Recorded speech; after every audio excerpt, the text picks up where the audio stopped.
Hi guys. As usual, just going to give this a minute. Checking my settings.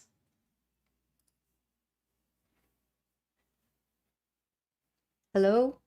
Can you guys hear me? I'm not getting sound on my end, so. Oh, there we go. Can you guys hear me? Okay, I have sound confirmed. Okay, welcome to another A Murderous Heart live Q&A.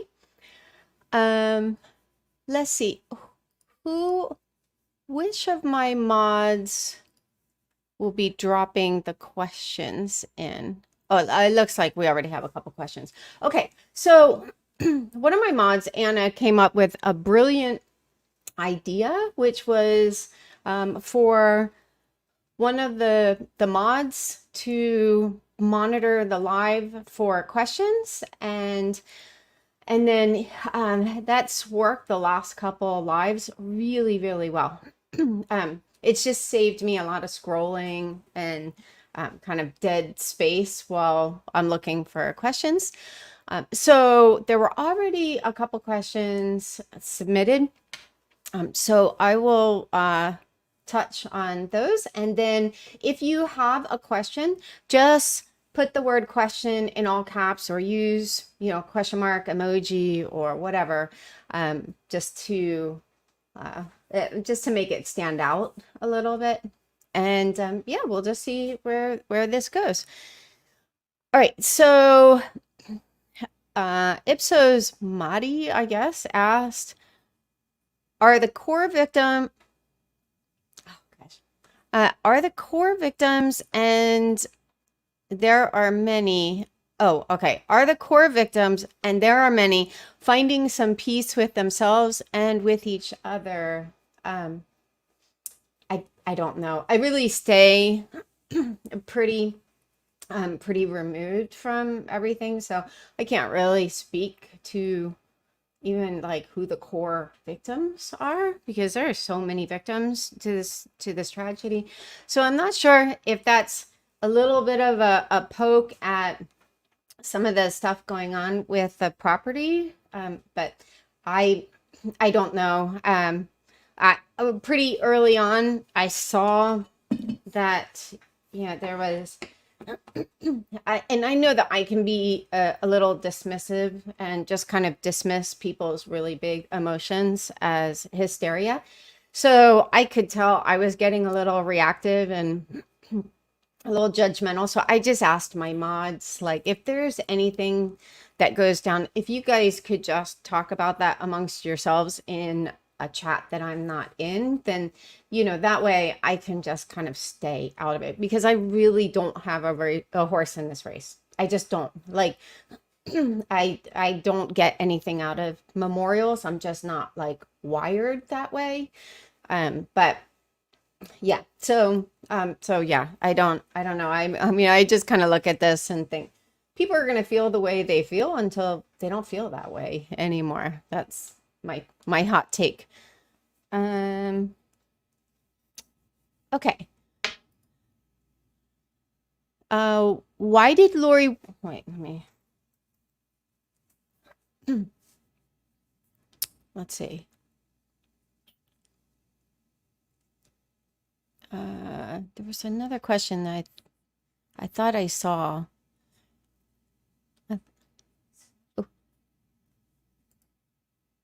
Okay, why did Lori wait until Melanie Gibb and David Warwick were that night, I guess were there that night, to murder JJ? And how on earth could they not have heard something in that tiny apartment?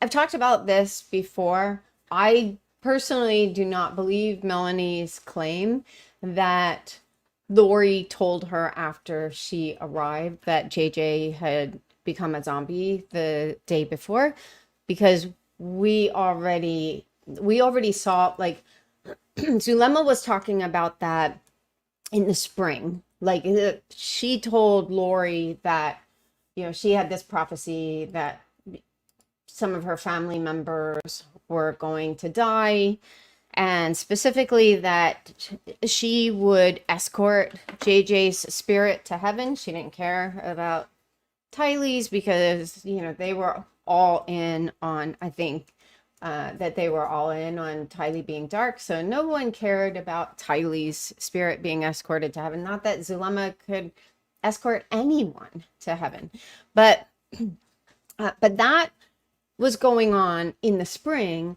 And then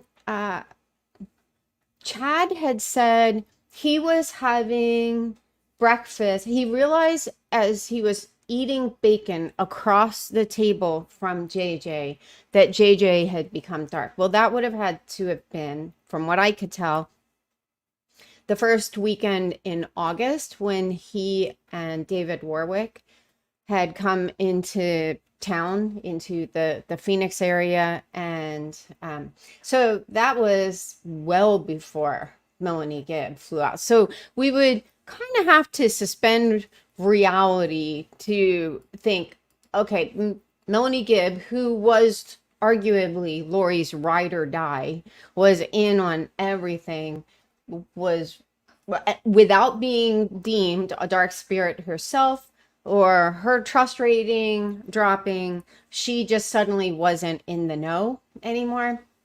I just don't think that that's believable. So I think that's a convenient story for Melanie to justify why she would have flown out to Rexburg anyway. Like, it's like if you kind of, you know, pull at that thread, like, well, if you knew that JJ was a dark spirit in the spring when Zulema was talking about it, or the first weekend in August when your boyfriend was in town and Lori's boyfriend was in town, or, you know, both of your married lovers were in town and you were double dating, you know, that you wouldn't have been in on that, you know, when we know that there was a casting that weekend. So it's just nonsense. And how they wouldn't have heard anything, I've talked about this before, but I strongly suspect their talk about David's nightmare was them actually hearing JJ being murdered. So yeah, because like your boyfriend has a nightmare and you're texting your friend and you're trying to get into her bedroom and you're texting your friend's lover who you weren't, like, Melanie didn't have a long-standing relationship with Chad. Clearly they were freaking out. And now we know they never pulled Melanie Gibb's phone records or David's, you know, so that was a new piece of information at Chad's trial. So that also helped explain when Detective Hermosillo told Melanie Gibb, when they were in that interview with him and Lieutenant Ball, and now, you know, Sheriff Ball and Lieutenant Hermosillo, when they were in that interview, that whacked out interview with Melanie Gibb, and then Detective Hermosillo asked if she had those text exchanges with Lori Sunday night on her phone, and Melanie was like, oh, I deleted it off my phone. I probably should have kept it. You know, I was just freaked out. And Detective Hermosillo said, that's okay. We can get those. Now it makes sense why she lost her mind and was like, wait, tell me again. Okay. I mean, she was tweaked out. Well, now we know, oh, okay. Like, basically his threat there was, that's okay. We can get those. We can just go ahead and pull your phone records. And then, you know, Melanie was not about that. So yeah, so I suspect that there were very suspicious text exchanges between Melanie and Lori. We know that there was a text exchange between Melanie and Lori, and Melanie freaked out when Detective Hermosillo, now I'll just call him what his current title is, Lieutenant Hermosillo, said, Lori texted you around 8 saying, she was putting JJ back down, and you can see sheer panic in Melanie's face. I think those were significant text exchanges, and they had Melanie's responses in Lori's records. So anyway, it's just all so weird, but I think she and David, they might not have known exactly what went down, but I think they heard and then came up with this wackadoodle story about David's nightmare. And then the whole story about JJ supposedly acting like a zombie and climbing up on the refrigerator and the cabinets and knocking a picture of Jesus down. She had actually told an investigator early on that not only did she see JJ on Monday morning, I believe this was in the Gilbert police report, that there was nothing out of the ordinary. So in one of her original interviews, she was like, oh yeah, I saw JJ Monday morning. Lori had asked me to take him, but I declined. And there was nothing out of the ordinary, so she just cannot keep any of her story straight.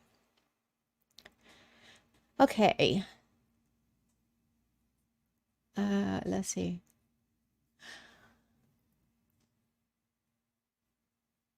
I know both Lori and Chad did not cooperate with the mitigation specialist. Lori didn't surprise me, but why do you think Chad didn't cooperate?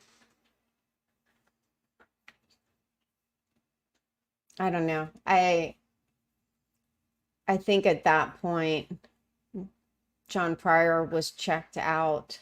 I imagine just watching some of Chad's behavior at the table, and I've talked about this before. He kind of sits there like an automaton, and when we did the open Q&A with the ladies who were at most of the trials, one of them had pointed out, I forget which one it was, that he was like almost like a little, I don't want to call it OCD, but like he wanted everything in like a particular place. So he was like kind of messing with his pen and stuff, so we don't know how difficult of a client he was for John Pryor. I'm sure John Pryor wanted Chad to throw Lori under the bus, and until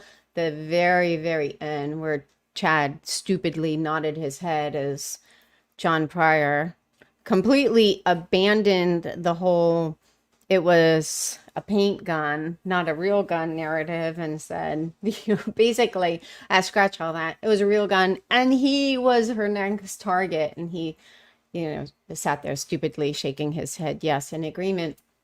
Aside from that, like, we really didn't see any, and that wasn't even a big reaction. But we just don't know how much John Pryor's hands were tied behind his back. Yeah, I heard some different rumors, like one family member was supposed to, talk on Chad's behalf, and that fell through. I don't know that I believe that. So there are all kinds of rumors, but who knows? I think also John Pryor probably knew, even if he didn't agree with Chad, that Chad was guaranteed, because it was a capital case, his first appeal is all but guaranteed and might even be guaranteed. I don't know. So, and of course, the appellate attorneys immediately went for ineffective counsel. So, who knows? Yeah, it's Susan asked, any word on how Lori and or Chad are handling their new reality behind bars? Yeah, I haven't heard anything.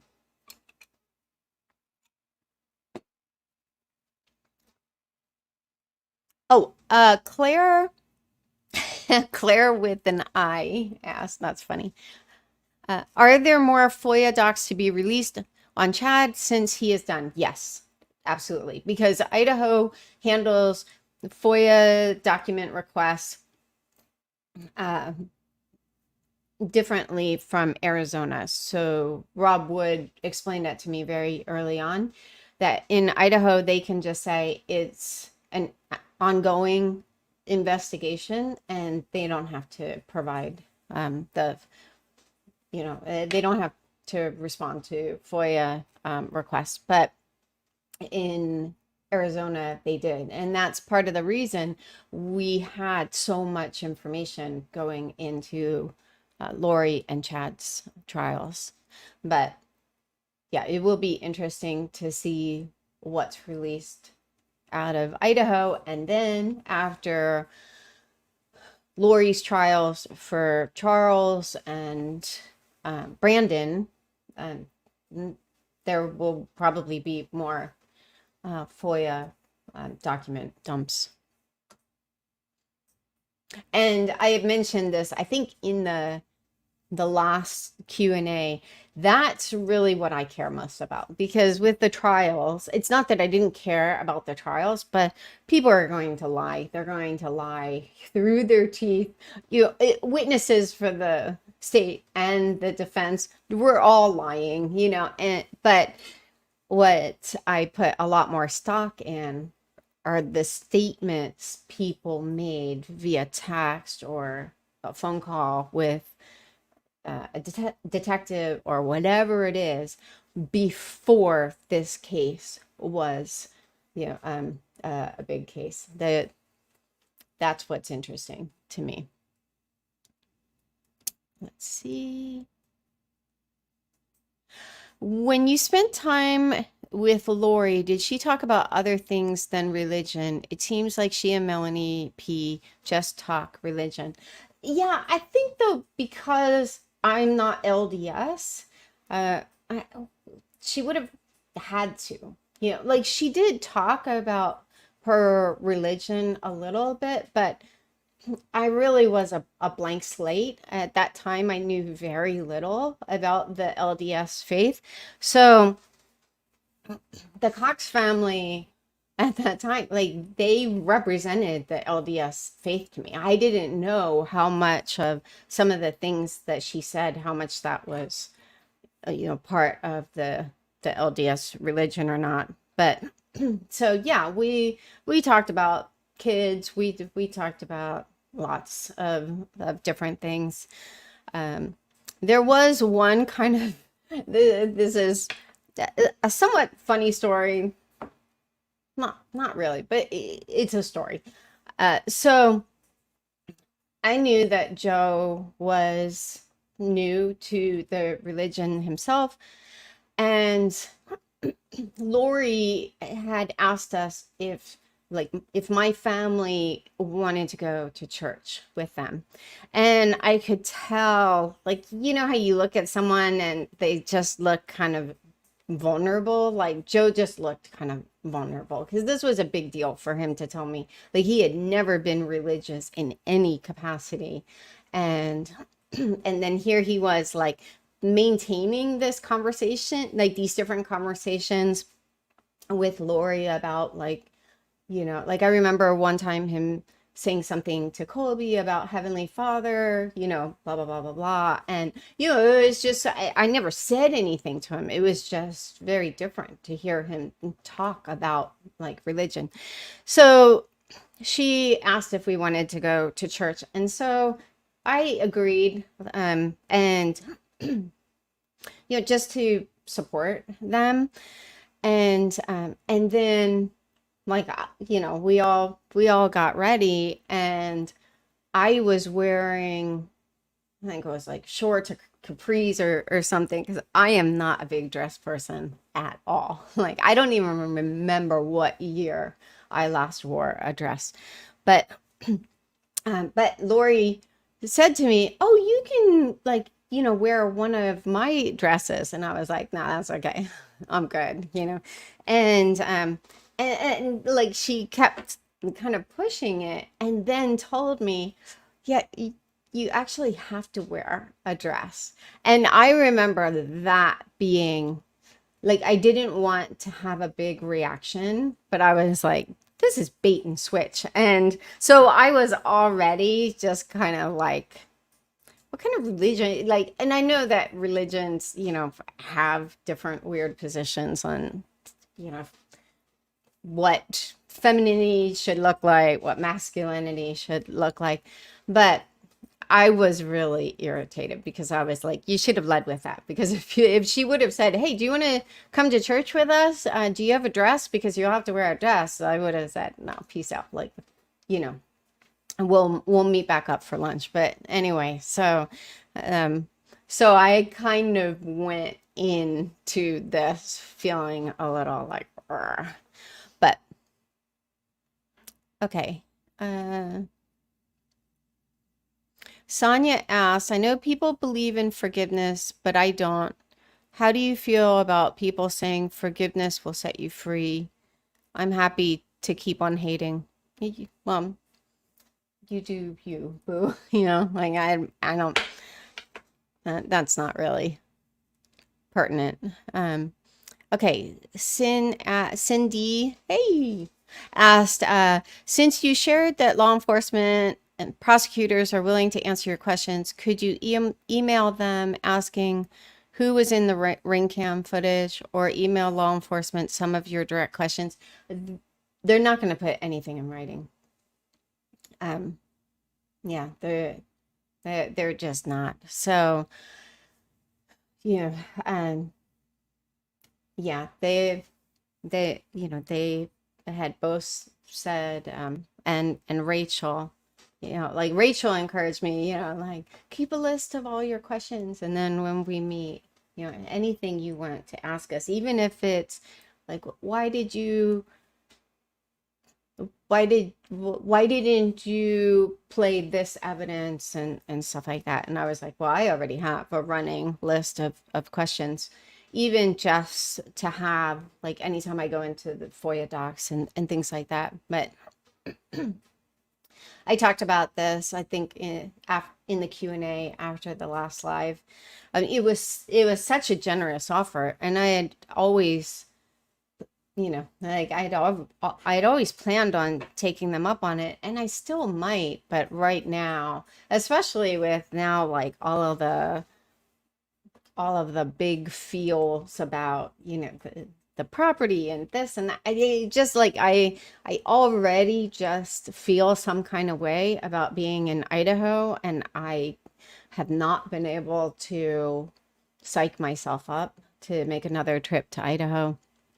But yeah, I don't know that the juice will be worth the squeeze, as appreciative as I am of the offer. So I don't know that I just really don't know which way I'll ultimately go with that, but I know this, they're not going to put anything in writing.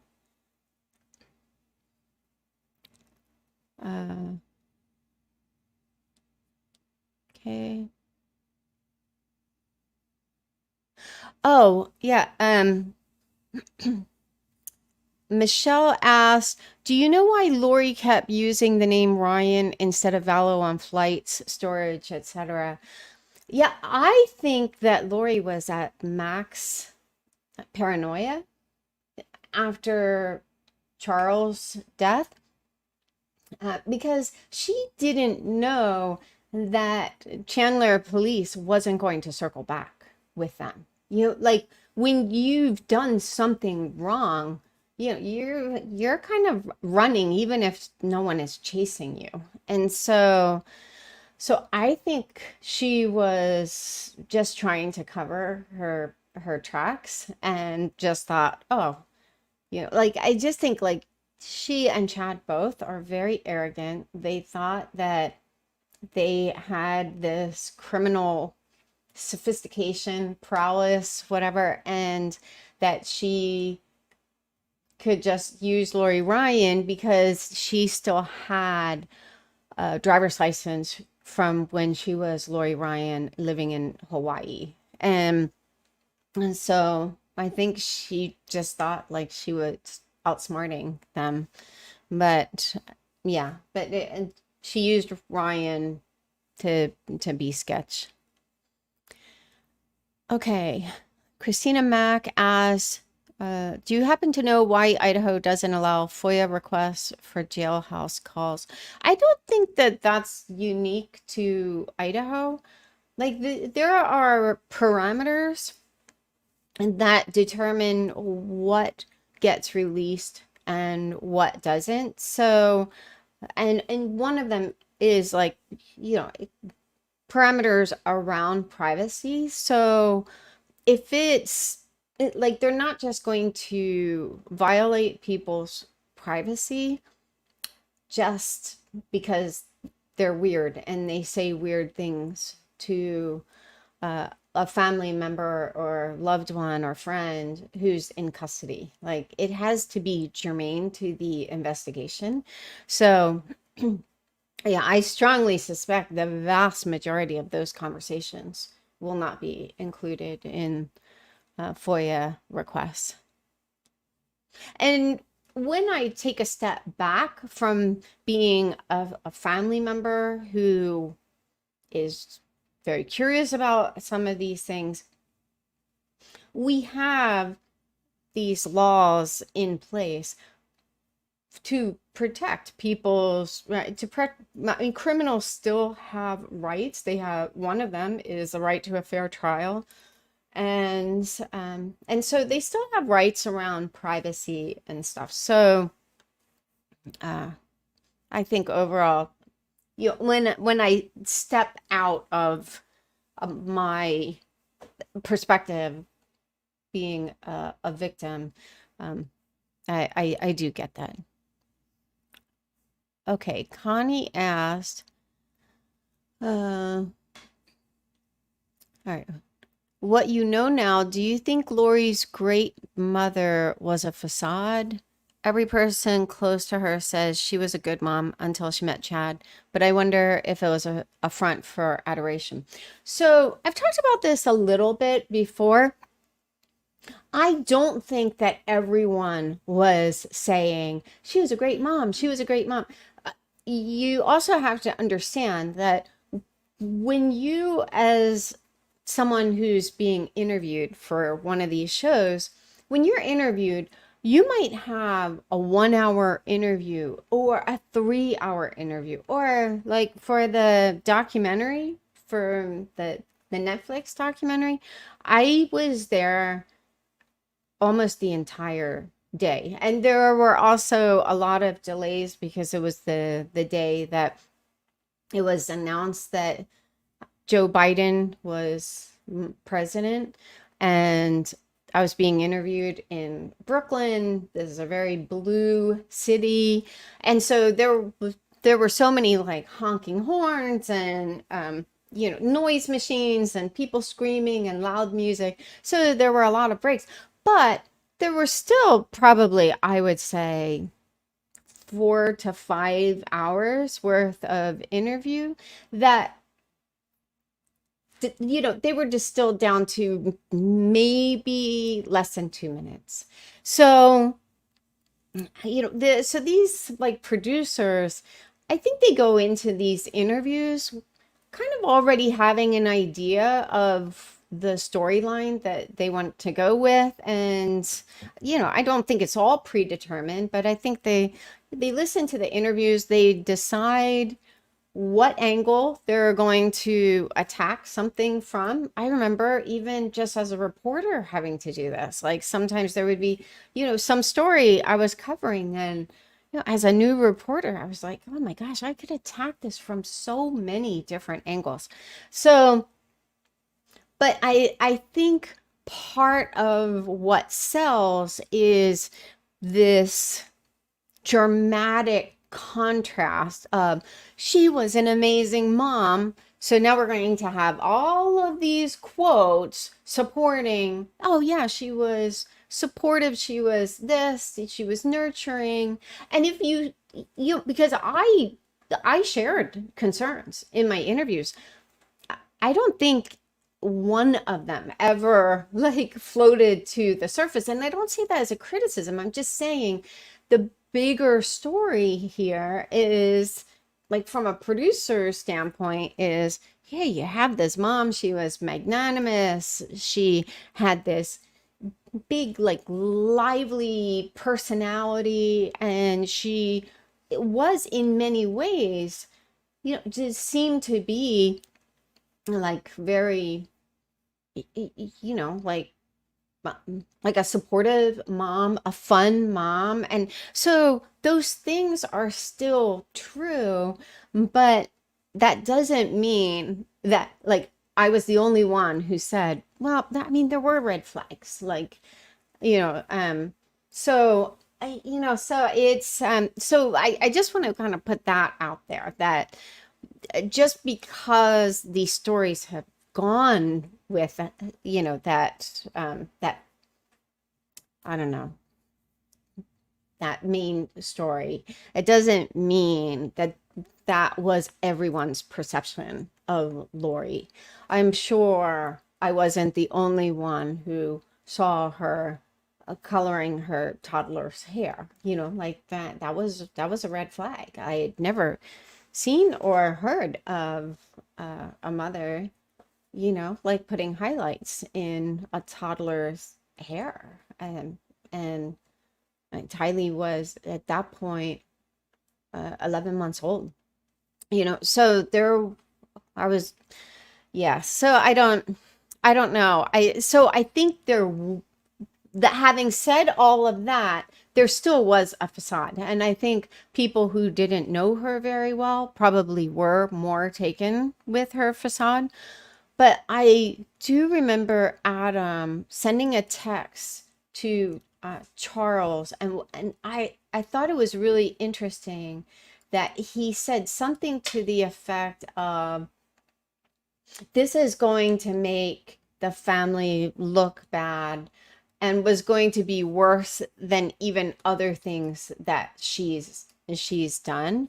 And so I thought that was interesting, like that says a lot. Like, okay, so Lori has caused the family either embarrassment or consternation within the family of wild things that she did. I mean, I personally suspect that he was probably talking about the attempt on Joe's life, but who knows what else there was.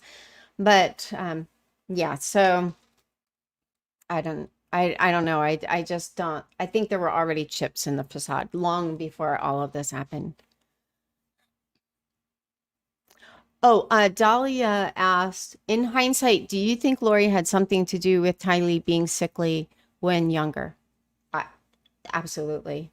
It, I'm, I have no training in mental health or anything like that, but from what I know of Munchausen's by proxy, uh, there are, I don't know, there are red flags with Lori, well, like with her constant need for attention. I can also see her being like the classic Munchausen's mom, who, or caregiver, who needs that attention, needs to be the hero, needs to be the martyr. I have spent, all of these weeks with my daughter in the hospital. Summer made mention of that too.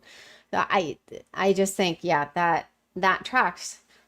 That said, there could be the possibility that it was also, or not also, even exclusively, like the terrible diet that she had her kids on. I've talked about that before. Colby also talked about that, like his struggle with weight as a kid.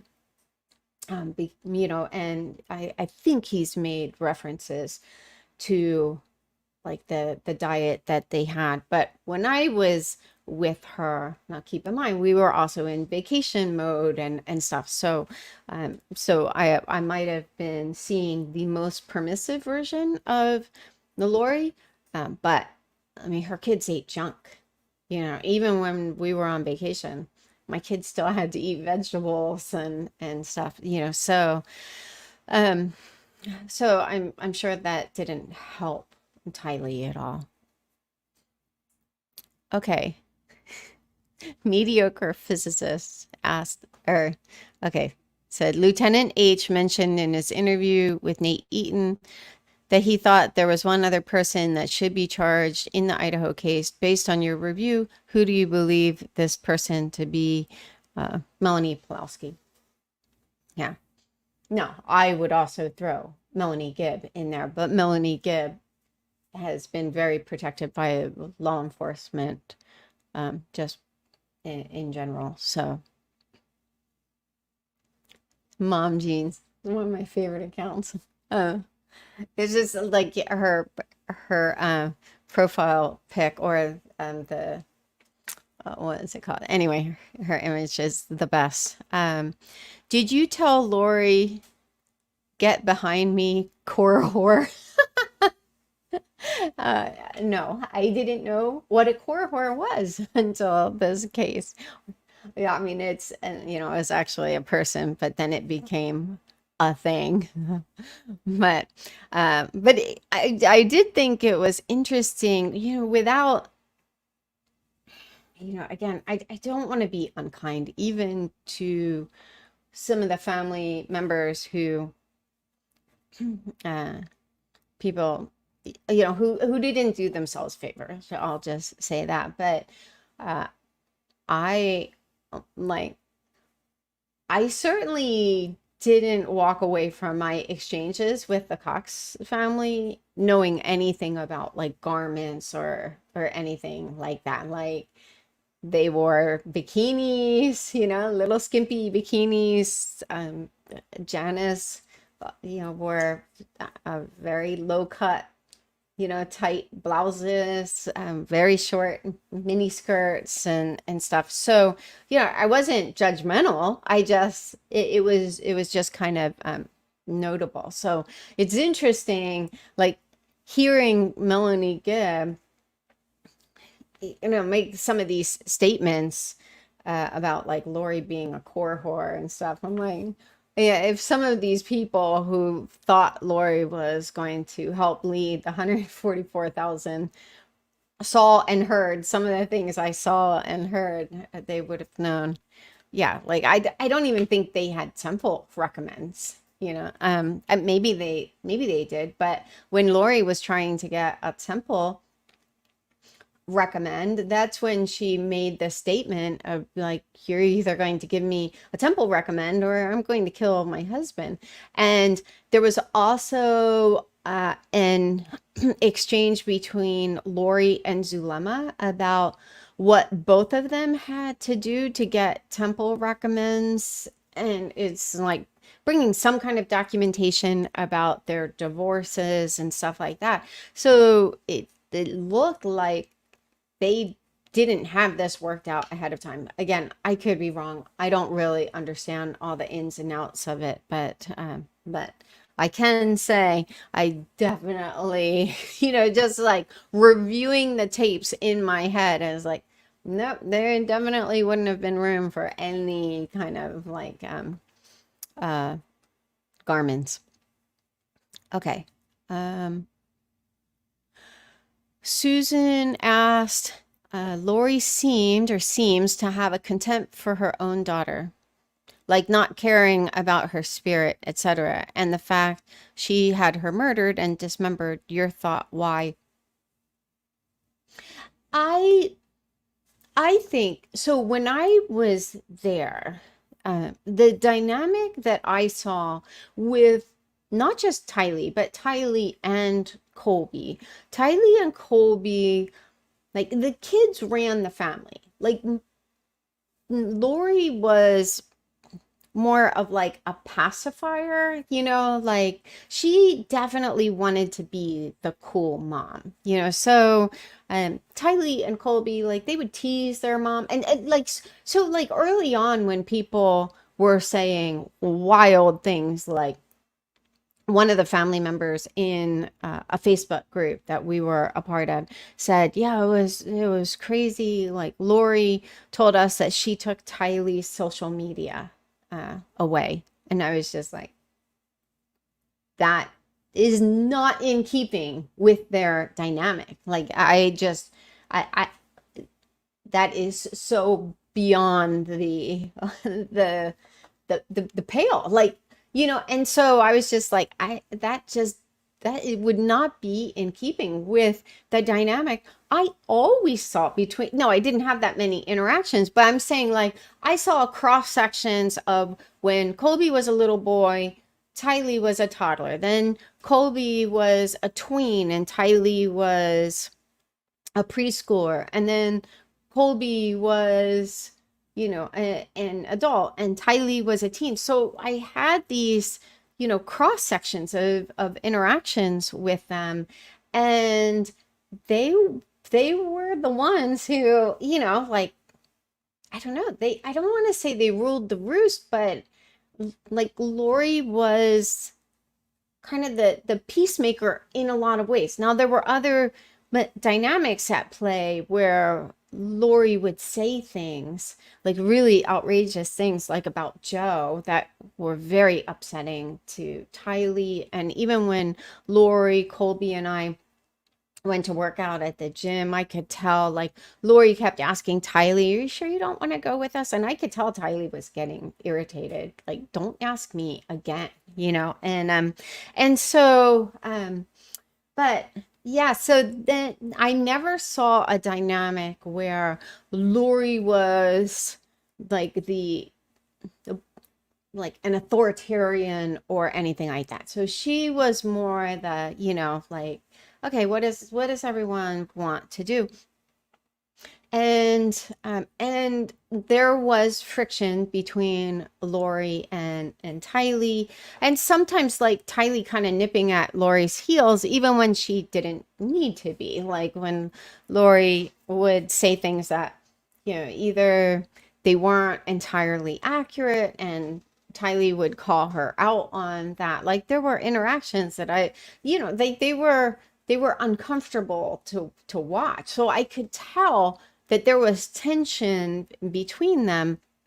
Um, but and then when Lori started making the really inappropriate comments about Joe, and even talking about the, supposed SA in these graphic terms, I was just like, okay, now I have to reprocess all of that. Like there is, like, there are some really weird dynamics here. Having said all of that, I think now this is just my opinion, but I think when Chad came along and suddenly imbued Lori with all of this authority, and like, "You're co-leading the 144,000 with me. You're a goddess. You're this, you're that." Yeah, and Tylee actually became a dark spirit when she became a teenager, and like I think he came in and like backed her up and filled her with this bravado. So now suddenly there was a tectonic shift in the dynamics, from what I can tell, between Lori and Tylee. And, just in like little details, at least in my mind, I see some of these smaller, seemingly insignificant details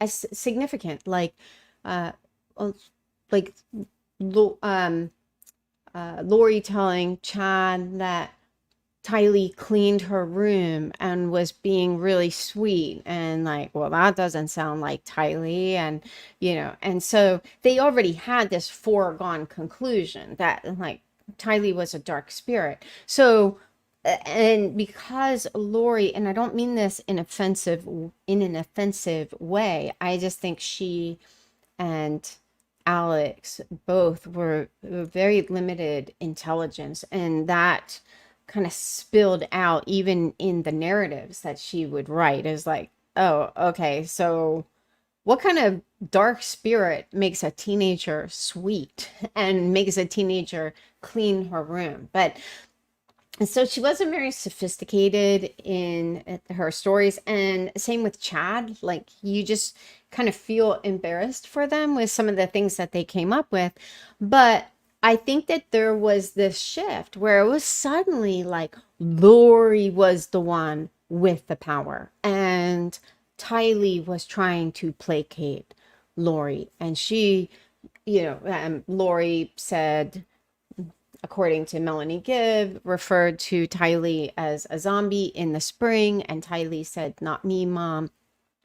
So I think Tylee, and I personally am of the persuasion, because this ratings document went out to the whole family, it sounds like, because we know Brandon received it, Adam received it, uh, what's his name? Grunkle, uh, Rex, he even received it, and he was kind of on the outskirts. I'd never even heard of him, and I don't mean any disrespect to him, but clearly Charles was sending this ratings document far and wide, and may have even sent it to Tylee.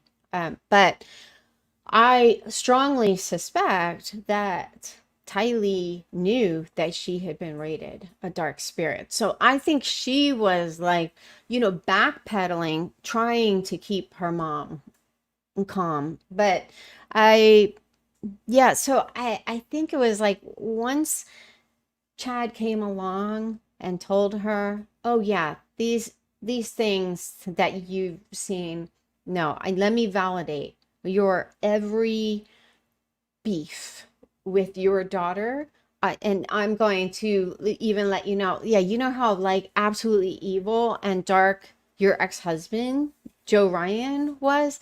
She's just a little bit under what he was." And I marked Joe as sealed away because he's not me, I'm speaking as Chad, because he's not even eligible for future probations, because we know from Ian that if someone was a 4 or darker, it was because they made a covenant with the devil. So there was no hope of redemption, and Tylee was in that, in that evil splash zone. So I just think, in the same way that Lori was as arrogant as she was to like jet off to Hawaii, when the case, when, after the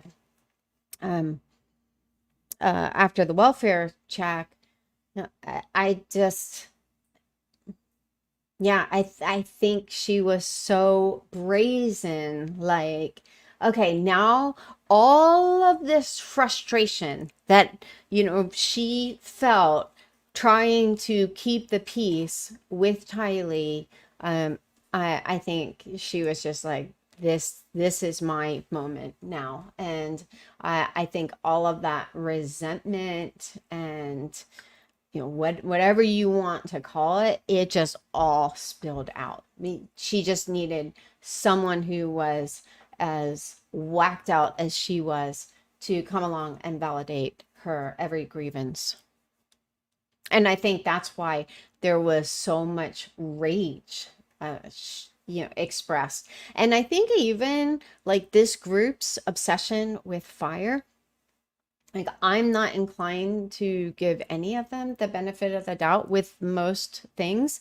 But I think the fact that Melanie Gibb and Lori did a podcast that was released the day before Tylee was murdered, called "What is the Baptism of Fire?" And then Tylee's remains were burned and stuff. I think it was just kind of in their, I don't know, almost like their weird little bylaws.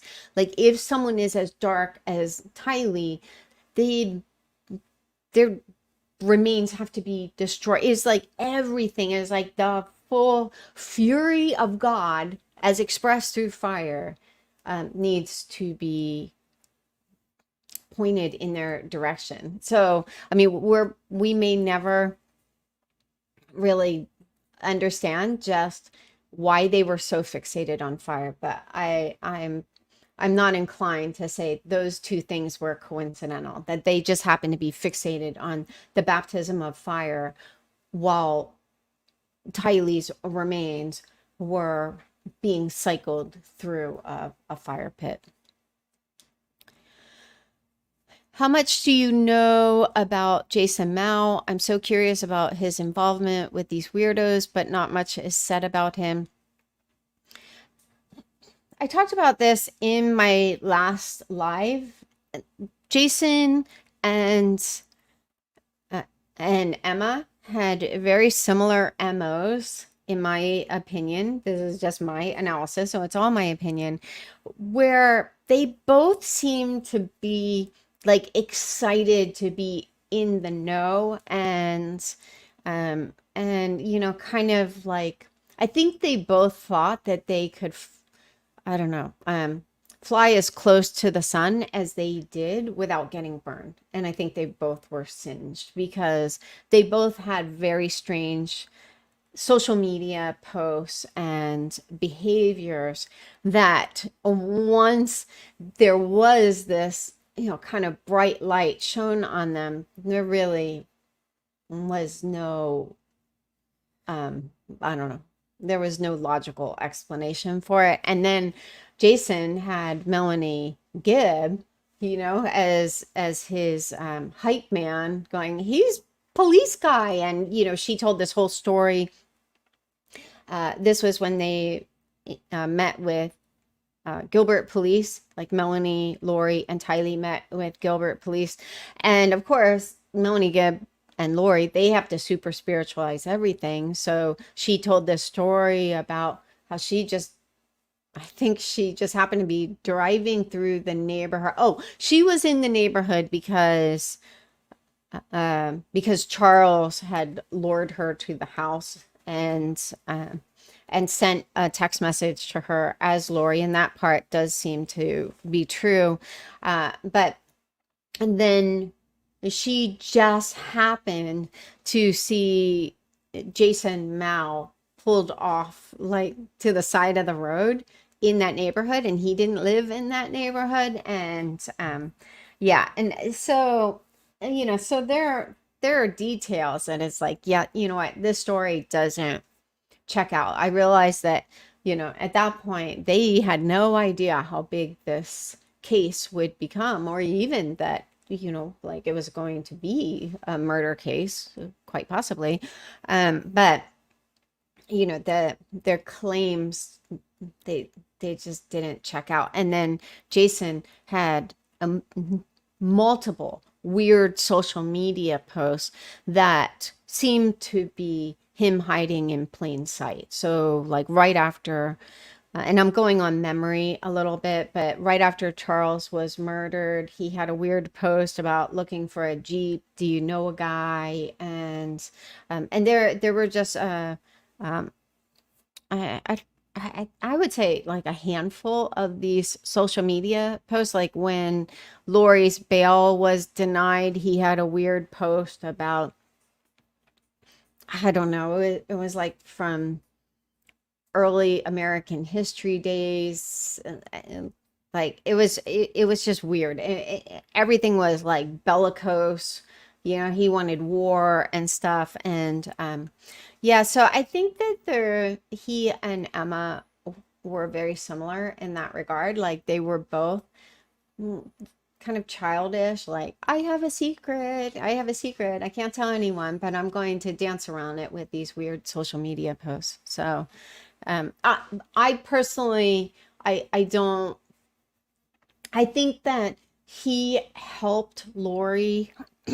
I suspect that he helped Lori and probably gave her tips on what to say to the police and things like that. But he does have, unlike Emma, he does have like a little bit of plausible deniability because Charles did take Lori's purse out of her car. So, if I put myself in his shoes and someone comes to me and is like, oh, my soon to be ex-husband broke into my car, took my purse, so there may have been like some sincere motives or concern for Lori, but I suspect he would have seen that Lori and Melanie were both just like whacked out. Both of them were like manic, and he seemed to feed that instead of like being the cooler head in the room. Rob said in his interview that he was sure either Tammy or maybe it was Alex would have malachite poisoning in their system. I didn't know this. I didn't watch. I just watched like the first interview with Lieutenant Hermosillo and Rob, and then I didn't watch any of the interviews until the one with Sheriff Ball and Detective Kaikamanu, which, in my opinion, that if you haven't seen that interview, without hyperbole, I can say I think it was one of the best interviews of this entire case.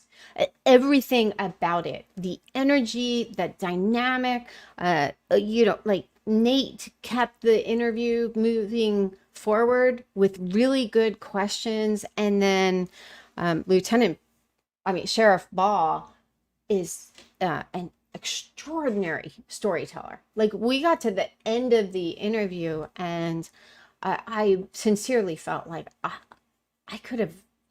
that interview could have gone for hours and I would have been really fixed on it. So having said all that, I didn't know about this. That Rob said in his interview that he was sure either Tammy or maybe it was Alex would have malachite poisoning in their system. Do you think Chad and Lori used their malachite rings as a red herring? I don't think that they were a red herring. I personally think that they were trophies. You see that they first ordered malachite rings from Etsy, and then the guy who was supposed to make those rings, he got busy with school. He canceled their order, apologized. Sorry, I can't do these. I can't make these rings. Refunded their money. And then they turn and buy like costume jewelry off of Amazon because it just said it was a malachite ring, highly polished. There was no poison to it. Dr. Amy Salerno, she talked about malachite and how, by the time it's polished, like it doesn't, like it's not dangerous at all. It's the malachite powder, and especially if it interacts with humidity or is put in like a tincture or like a balm, like that activates I think it's like copper or something. Anyway, her interviews, and I have a video on A Murderous Heart that I just took all of the times she talked about malachite and stitched them together in one video. So it was just like, okay, here was everything Dr. Salerno said about malachite in her different interviews. It was very interesting. So I don't think it was a red herring, but I think that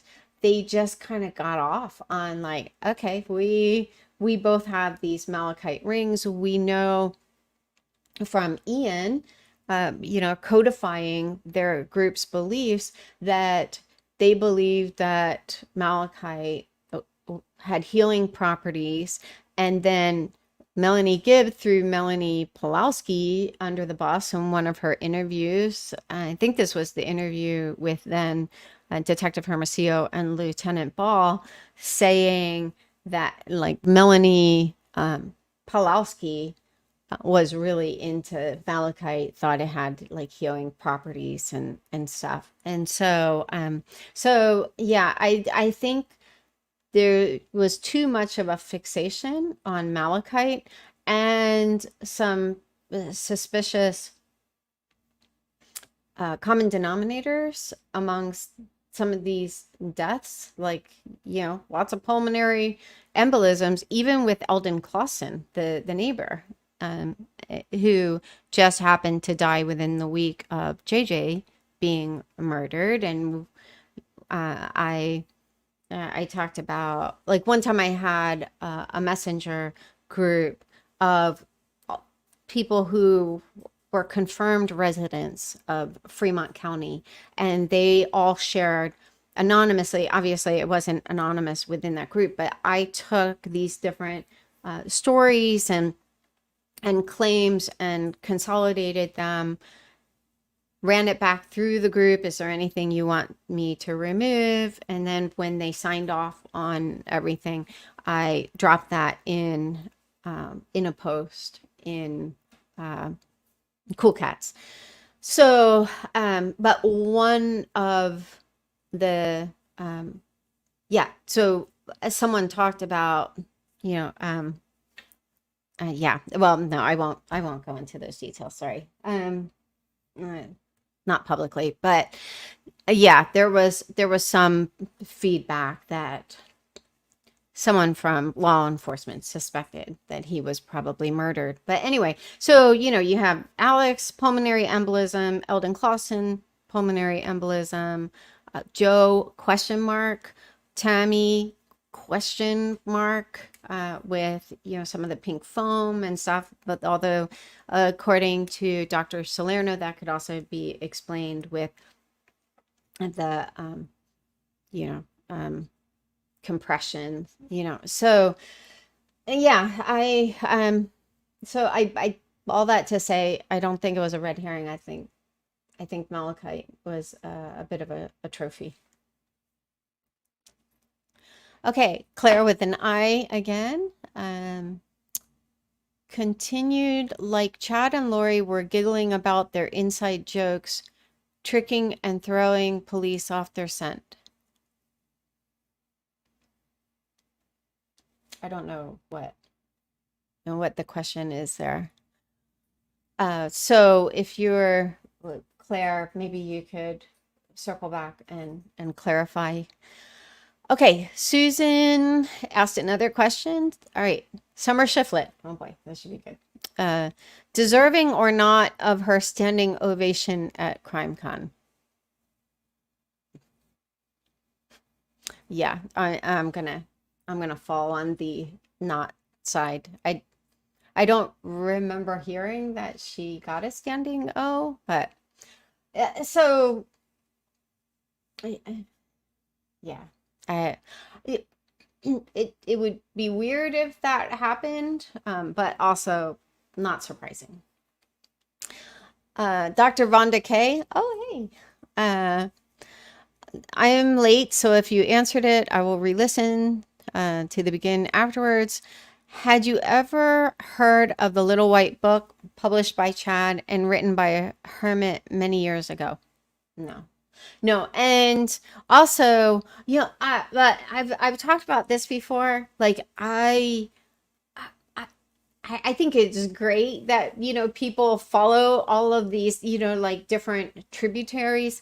I am very much a one-trick pony. I really kind of fixate on the things that are directly not pertinent, but things that happened within this context. I'm not surprised that Chad thought he was the specialist, like he was God's most special son. And I put very little confidence in any claims that Melanie Gibb has made. So I just don't know that I believe that Chad actually really believed he was the Holy Spirit in a previous probation, or God the Father's brother. That was one. I think he was also Jesus' brother in a probation. Like these people, they're never the town crier or like the cobbler, like everything is like, oh, okay, you were Noah's dad, or whoever that guy was, but and Melanie Pulowski was Jesus' niece, and I mean, these people definitely had delusions of grandeur, but yeah, so I can totally picture Chad attaching undue significance to some little white book. And even the fact that like usually someone has a little black book and is like, well, but yeah, but we're part of the kingdom of heaven, so it's a little white book. I mean, it's just it's so corny that I'm just like, yeah, that tracks. That tracks. And clearly Chad and Lori weren't created in vacuums. Like you don't get to the point of delusion that they got to without someone somewhere along their history supporting their delusions. So, okay. Anna Franco asks, do you think there was a diabolical ritualistic sacrifice regarding Tylee? I don't. I know that that's a popular theory.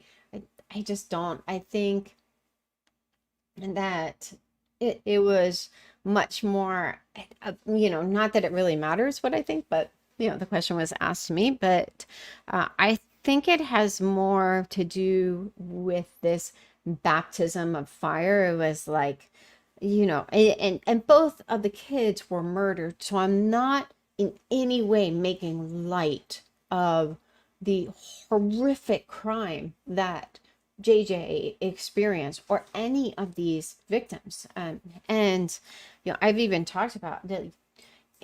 For me, JJ's remains were those pictures, those crime scene photos were the hardest to look at, and I couldn't look at all of them. And in a lot of ways, they were harder because I could see him in it, whereas it was not easier, but like Tylee's remains, like they didn't even look human. So all that to say, they both obviously suffered really horrific murders, but I think with Tylee, it was just more like justification for their rage. Like I think even like a detail like someone, arguably Chad, saw Tylee's necklace, her pendant, in most likely saw it in the fire pit and just took it and tossed it, because they didn't find her necklace in the fire pit. Now that might have also been to cover their tracks or whatever, but just the callous disregard, like, oh, just take it. Like he doesn't even throw it out. He leaves it in the property. But to me, whether I should or shouldn't attach significance, I think it to me it just communicates that, like and for him, like completely unfounded rage. Like I don't even know how many interactions he ever had with Tylee,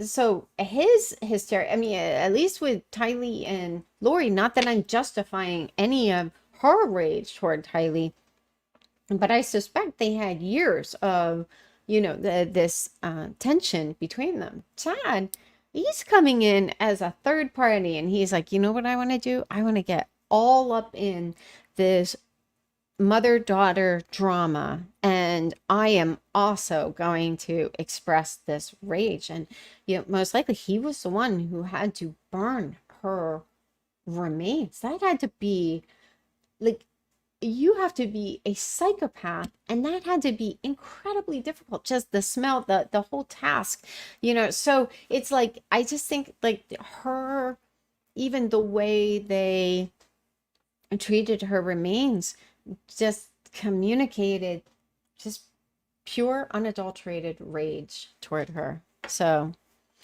all right. Sarita Banana asked, Annie, would you consider making a documentary not in the style of all the others, in the style of truth? Of course, all proceeds going to a meaningful to you cause. I don't know. I uh I yeah, there was a project, and there were a couple of documentary projects that producers reach out to me about, but given some of the sock puppet activity on, like, all of these different uh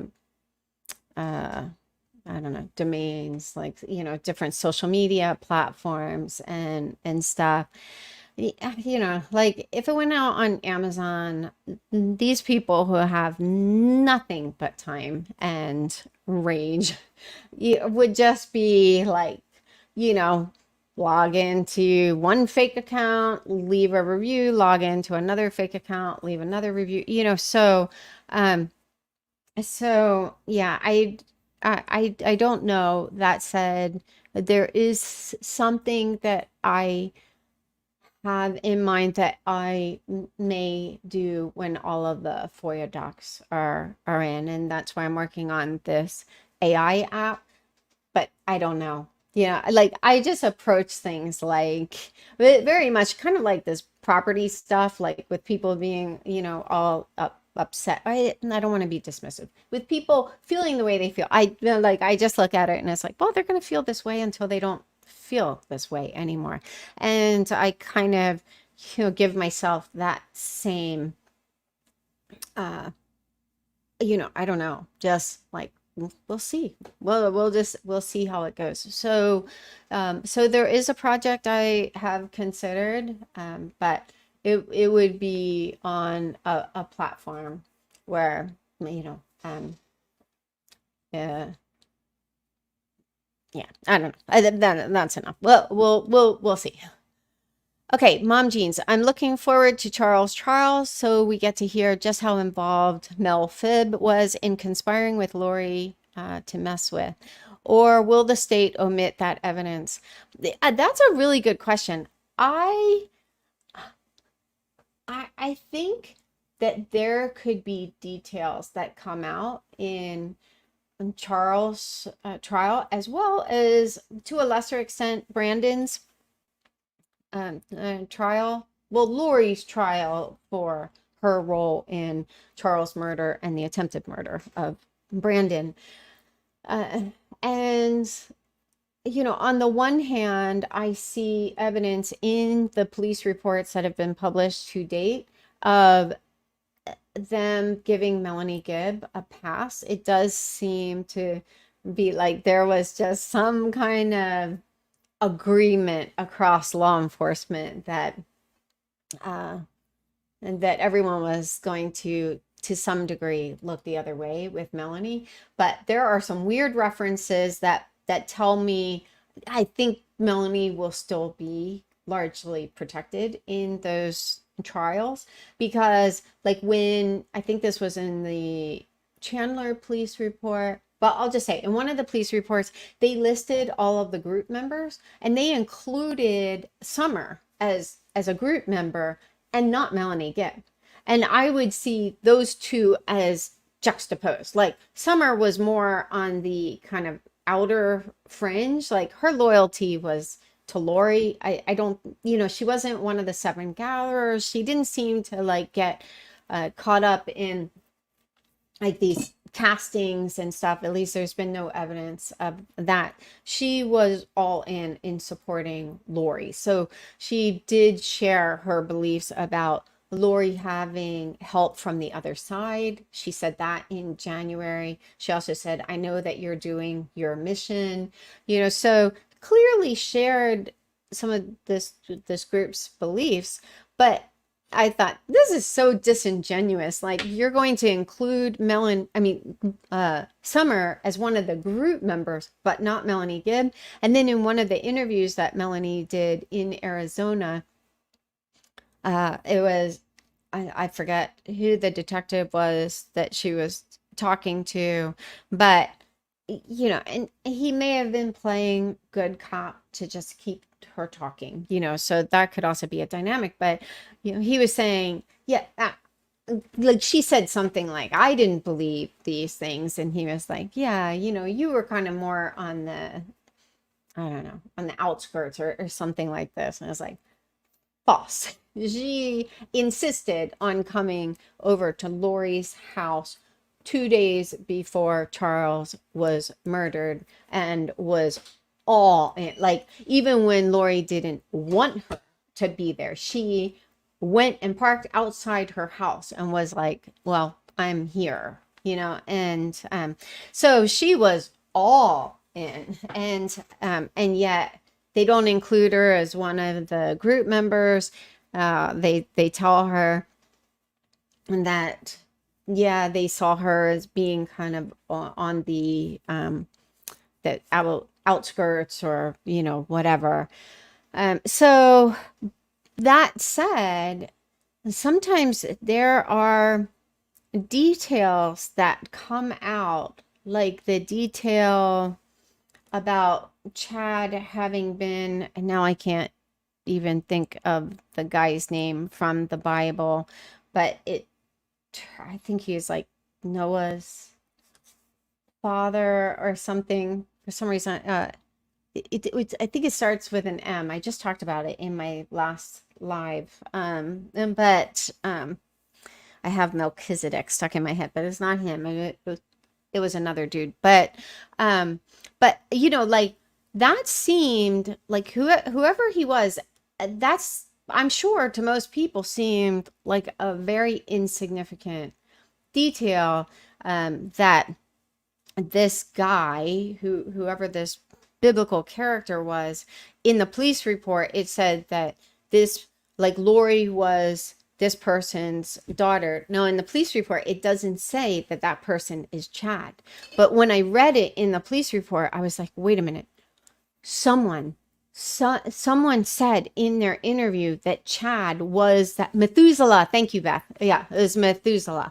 That Chad was Methuselah. And so, so sometimes some of the most esoteric connections are made where it's like, whoa, wait a minute. Okay, so if Chad was Methuselah, that means, like, Lori was his daughter, So all that to say, I think with some details, even if they go out of their way to protect Melanie Gibb, which they definitely did, even in other ways in the police report, like for all of the other characters, for all of the other people who were mentioned in the police report, they would have the person's first name unredacted and their last name redacted, but with Melanie, on some of these kind of more incendiary references, they didn't use her first name at all, only her last name, and they redacted it. So, like, it seemed like someone thought he or she was clever and thought, oh, well, she won't show up in a search, not thinking like some freak is going to actually go through and read every page of this police report. But when I saw that and saw that Gibb fit in those redactions and it made sense in the context, I was like, well, look at her getting special treatment that no one else got. So I mean, they even redacted Janice's name but left unredacted Lori's mother. So I was like, did we need to have that redaction, but yeah, so I still think that they will try to protect these family members, but things will probably still be left unredacted. Like, Zulema's social security number is unredacted in one of the police reports. So there could still be interesting details in there. Okay. Lisa Faulkner asked, didn't the zombie phrase originate in that movie he made, Jason Mel? I covered that when I was covering the case from my analytics account before I made A Murderous Heart. It was very early on. That was before we had the FOIA docs and stuff. But one of the things that we had learned in the course of some of the information that was spilling out, especially because of Justin Lum, like he was really the king of the FOIA, like the individual FOIA documents that were being released. And even when I received the FOIA document dumps, I was just like, oh, and there's another email from Justin and another email. And I mean, so many emails from Justin asking for information. But in the midst of the early period where we were, like the different true crime groups and the Lori Vallow subreddit, like all of these different true crimers were finding things from the four corners of the internet. And one of them was this movie that Jason Mel helped produce that had zombies. And so I had made the point in one of those lives that their belief system, and this was before we had like Ian's codified documents, I think, but it was like stone soup. It just looked like everyone was contributing different elements. So I did wonder if maybe Jason, like that he contributed the zombie element, and that's how it went from, someone just had a dark spirit because it was a disembodied spirit, like Ned Schneider, to then it becoming, oh, actually they're zombies, because Melanie Gibb did say that early on they weren't referring to these, they weren't calling them zombies. It was, like Charles was Ned Schneider, and then he became someone else, Garrett, and then the last one was like the strongest. I didn't get a lot of sleep last night, but I forget what that Eblos. So finally it was, and Alex had explained that like Eblos had the strength of like 1,000 men and stuff, so they were just like a bunch of little kids, just coming up with the narrative as they went along. So yeah, I think that's a fair possibility. We'll never really know, but mediocre physicist asked, were Melanie Gibb, Melanie Pulaski, or Zulema ever excommunicated? Not that I know of, but they also don't announce those things publicly. So even when one of oh gosh, I forget his name, but there was one guy, he wasn't like a player in this story, Mike Stroud, I think his name was, like he announced that he was excommunicated for, I think it was apostasy, and so was Julie Rowe. So, but we only know about those excoms because they announce it. The church doesn't announce it. So who knows?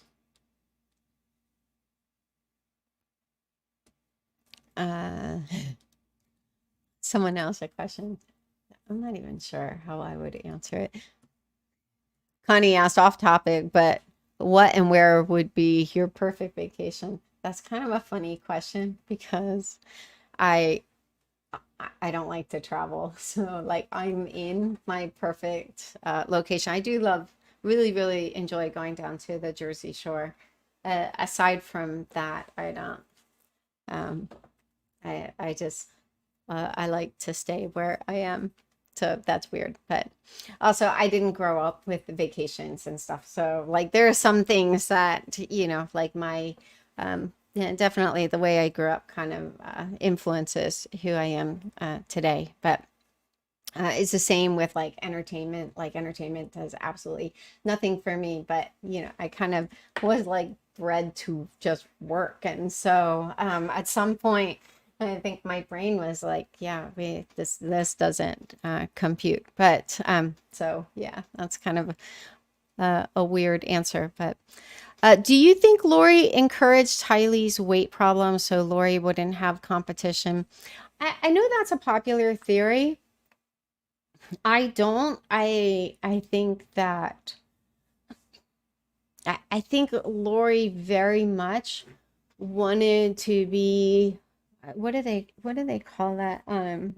Like kind of like the Peter Pan dad. I don't know if Peter Pan syndrome is used for moms as well, but she just always wanted to be like the cool mom, who and like this is my impression. Now keep in mind I also always saw her in vacation mode, but it did seem like she just always wanted to be the one. Like she didn't want to do like that the hard part of parenting. And I think that that's also part of the reason she would marry these men and have them take care of discipline, because I saw that. I've talked about that like with Joe. Like it was just like you've known him for how many months and he's disciplining your son? Like that was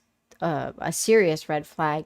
So then even when we got the detail from Melanie Gibb that Chad took JJ up to the bedroom and came back with scratches on his neck, there is a part of that I'm like, this tracks, like Lori, she wanted to be the the good guy, and then like if and the woman who was the therapist who did um the analysis on Joe to see if he showed signs of being a sexual predator, Vivian. Um, she noted that, like, she characterized the dynamic between Lori and Joe, and like it was like the overall dynamic of Lori's relationships. And she said, "What you have here is a hysterical female and controlling men." And I thought, whoa, I personally felt like she nailed it. You just have this hysterical female, and then like I could just imagine her being like, I want these like really strong men, and they're going to take care of like all of the fantastic aspects of parenting. And then like if the kids are mad, they can be mad at the men, so yeah, so I don't think she was purposely trying to make Tylee and Colby overweight, because they both struggled with weight issues as kids. But you don't see any signs of Lori having any negative disposition toward Colby at all. Like I've talked about this before, like the I think this was my first time meeting Lori. So I went out to Austin, and stayed with Lori and Joe. And when I met Colby, because he wasn't there the whole time, she asked me later, is he not the most beautiful child you've ever seen? And she knew I was a mom myself, but, and he was a really cute little boy, but like I look back, some of these things I look back on and I'm like, yeah, she practically worshipped Colby. And yet she fed him junk too. It was just like whatever they wanted to eat. Like I don't remember like Tylee or Colby eating like vegetables or things like that. And it was like, mac and cheese and cheeseburgers and like any whatever they wanted, French fries and stuff. So yeah, so I think if that had been a dynamic, like we probably wouldn't have seen Colby also as a child struggle with weight issues. But Joe also complained about the fact that he felt like Lori was irresponsible in her parenting and just fed Tylee junk. So yeah, I don't know, but I do know that that's a popular theory, and I mean, at the end of the day, we won't ever really know. So, but I think what would have been more consistent with Lori's profile from what I saw, what would have been like, I think she would have wanted to be like the cheerleader mom. And even in how she interacted with one of my daughters, and it was almost like the hand that rocks the cradle. I talked about that dynamic in a live with my daughter's permission, but like Lori actually said to me in front of my daughter, like that I think she might have actually said it to my daughter. Yeah, she did. She said, "Your mom doesn't appreciate your beauty the way I do." And I was just like, okay, one, weird. Like that's just such a weird thing to say. And so the way Lori fixated on my daughter and just like she bought her like matching bikini, so like my daughter and Lori have matching bikinis, and even like um the cover up that goes over it and stuff, so it really seemed like she was just all in. Like she wanted my daughter initially to like come out to Austin and be in this like drama camp, and then before the end of the vacation it had upgraded to she wanted my daughter to live with them in Austin, to go to this school where she claimed that scouts from Broadway came and recruited from. And, and my daughter was like, I don't want to live with Lolo. I was like, honey, you're not going anywhere. Like that just it wasn't going to happen. So, I think even having seen just how weird Lori became with like even kind of wanting to like overstep her place in my daughter's life, and even kind of diminish like because what I grew up as a tomboy, that like I mean, what does that even mean? I don't appreciate my daughter's beauty, like it was just so bizarre. So I think that, and also seeing how she just kind of, here she is rejecting Tylee and adopts Melanie then Boudreaux as her daughter, to the point that when she was interviewed after Charles was shot, she made a reference to her grandchildren. Well, she only had one grandchild at that time. Colby and Kelsey's oldest daughter, Riley. And she didn't have grandchildren or grandkids. And then, so she was obviously counting Melanie's kids as her grandkids. And also when they had their weird little slumber party, like Lori had flown into Phoenix, I think this was in March, and Serena, I believe Serena came in for it. It was like this whole group of them stayed at Zulema's and stuff. And Lori talked about having gone to her, I think it was her granddaughter's 1 year birthday party, like while she was there. So, or 2 year. I think she was 2. And so, so it's like here I think that is potentially another indicator.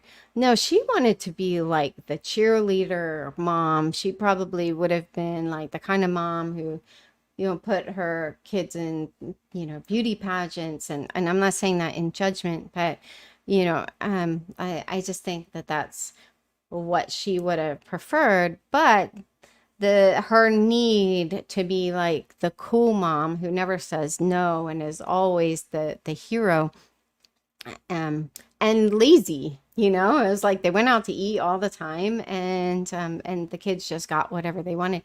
Some some arguably some pretty lazy parenting.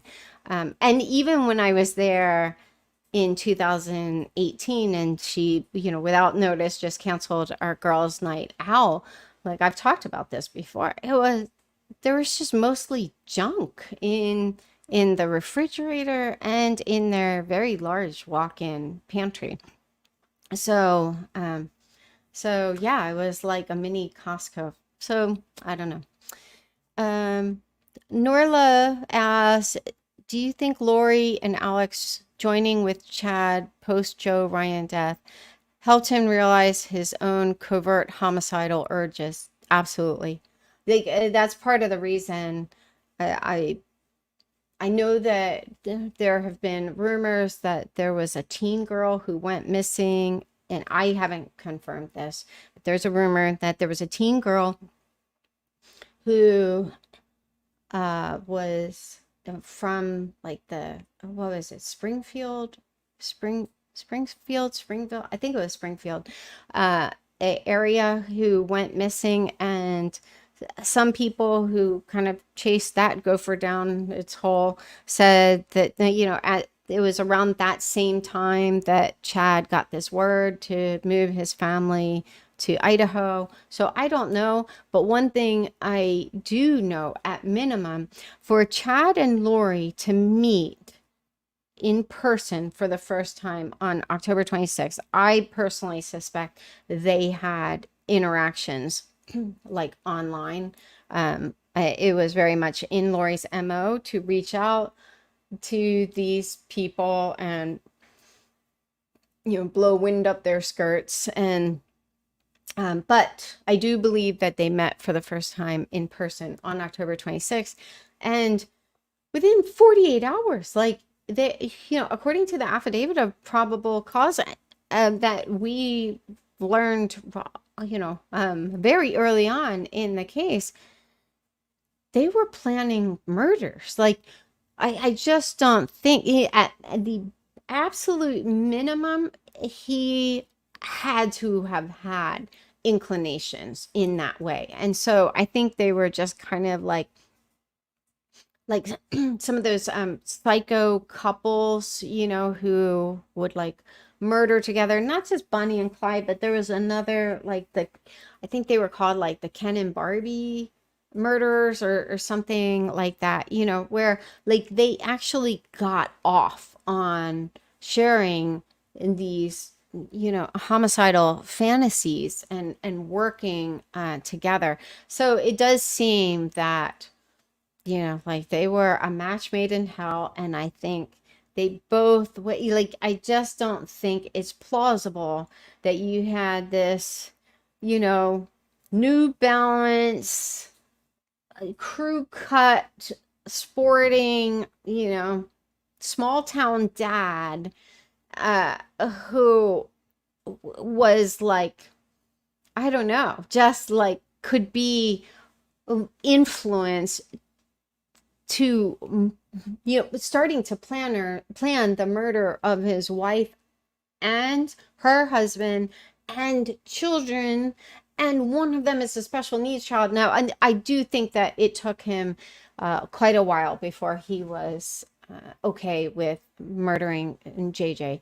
But for him to be able to go there, like at absolute minimum, he had to have very strong homicidal urges that then were just ignited by meeting Lori. So, but I suspect, not only do I personally think that Eldon Clausen was one of the murder victims of this case, but yeah, I think that there's a very good possibility that both he and Lori were surprised by how easy it was to get away with murder.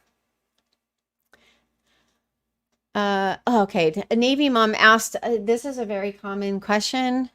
Did the Melanies and Zulema have immunity? Zulema did. She is the only one who did. Melanie Gibb and Melanie Pulowski did not have immunity agreements, because that has to be disclosed to the defense. So like the state can't just on the DL, like give someone an immunity agreement. And also they would have attached a gag order, which probably would have been really helpful to the state if they would have given Melanie Gibb a gag order, because she certainly didn't do them any favors. But yeah, Melanie and Melanie did not have immunity agreements. And I think that's also the only reason that we got the truth from Zulema about the 7 gatherers. Everyone was like, 7 gatherers? What? I don't know what you're talking about. What? No, and to the point where I think most of us were like, like there was, we figured that there was probably something to it, but we also saw John Pryor fixate on if the house had stairs. And I had a post this week about how, like, like the point he was trying to make in that was kind of lost. He didn't really stick the landing on that one.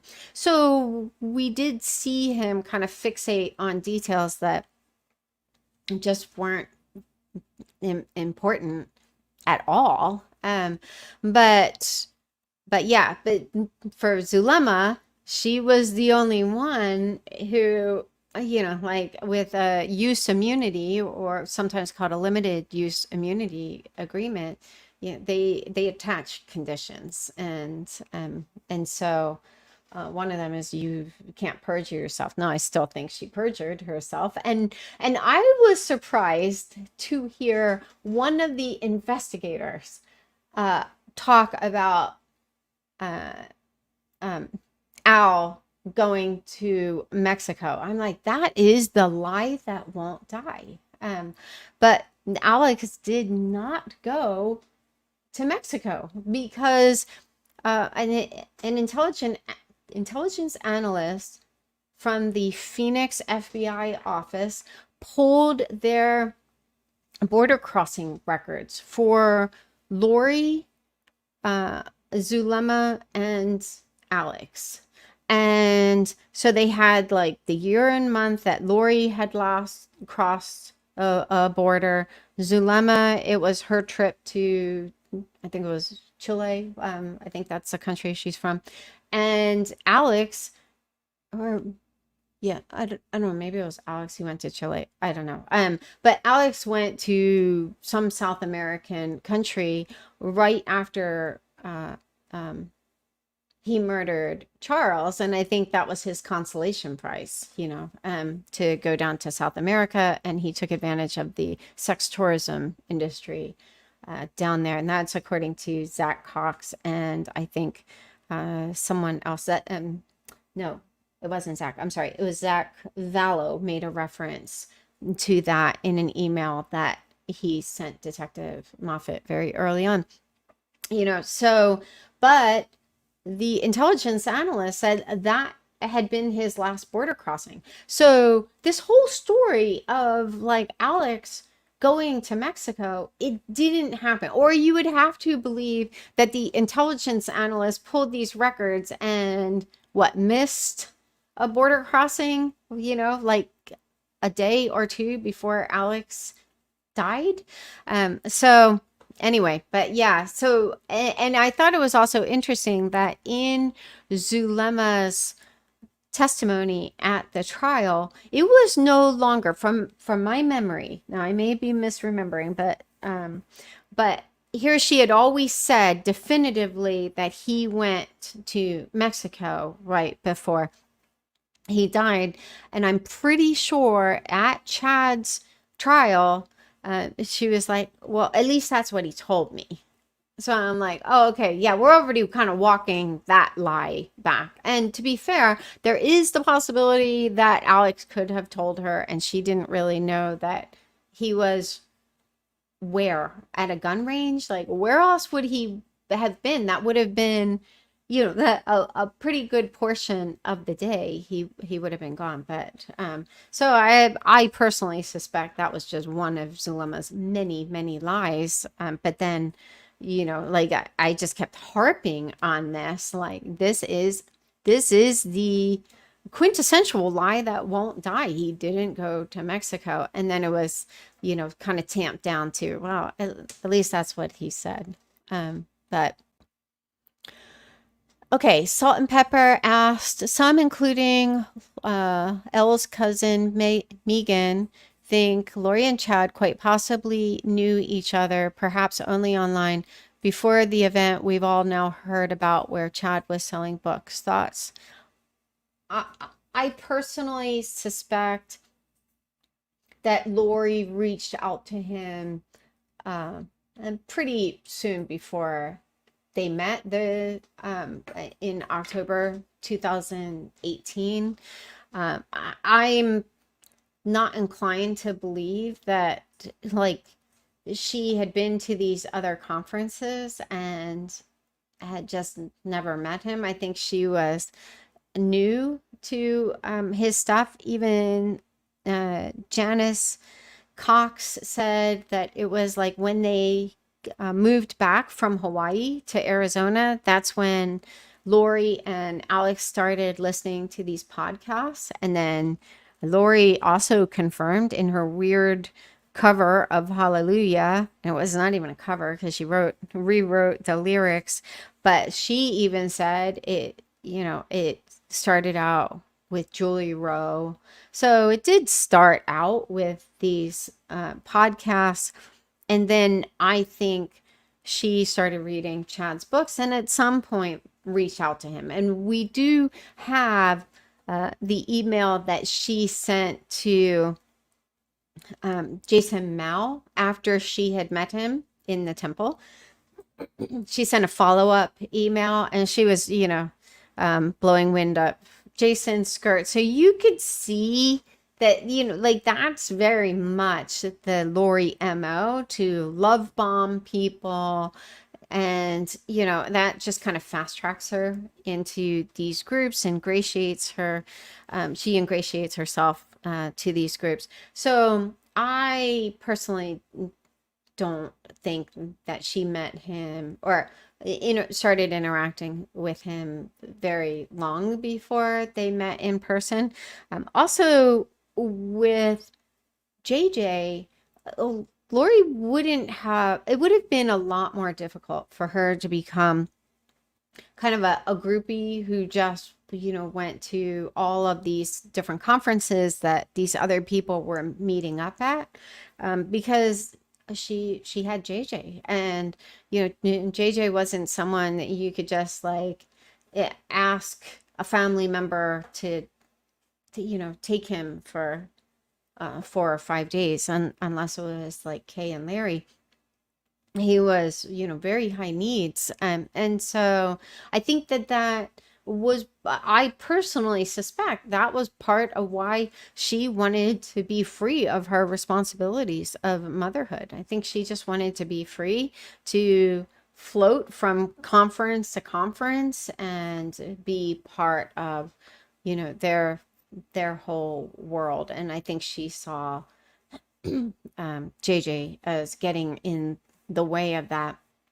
I think Tylee got in the way in a different way, just because I think she knew that Tylee knew that the murder of Charles was premeditated. So yeah, so I don't, but that, I mean, that means very little. It's just my opinion. But I know early on, like there was some guy, I forget his name now, but supposedly he was unusual. Like he and his wife, I don't remember their names, but they were like preparing a people guys, and I think he claimed that he had documents, like historical documents, and all of these different things. But the story was that this person, the husband, claimed that Lori and Tylee were at this camp out, the camp out that I believe Melanie Gibb met Chad at. And one of the many rumors was that Lori and Tylee were also at this camp out. And I think this camp out was like in 2017 or something. And so that was a popular rumor for a while. But one of the things that caused me to be suspicious of this claim, this rumor, was that supposedly this dude said that Tylee asked for his autograph.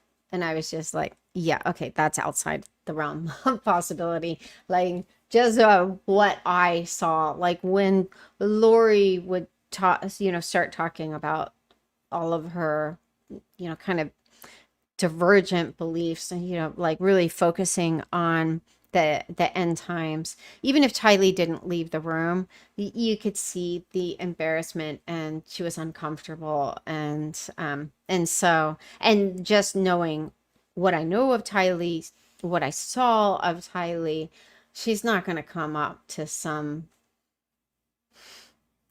New Balance like, I'm just trying to like picture these guys, like they would have to be pretty weird to be in this group, and it's just so outside the realm of possibility for Tylee to be like, will you sign my diary, or sign, like, give me your autograph. I was like, okay, dismissed. Like, I've heard enough of that.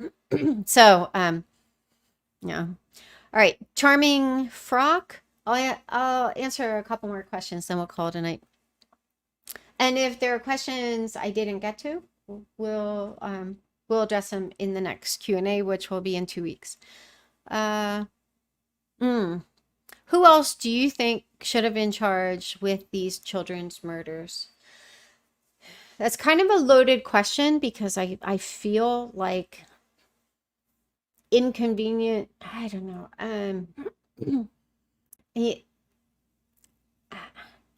It does appear that we're not getting all of the evidence, and then like I said, finding out that they didn't even, excuse me,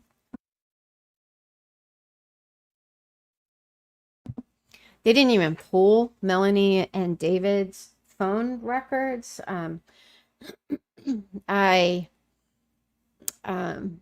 We don't even know just the extent of all of these different people's involvement.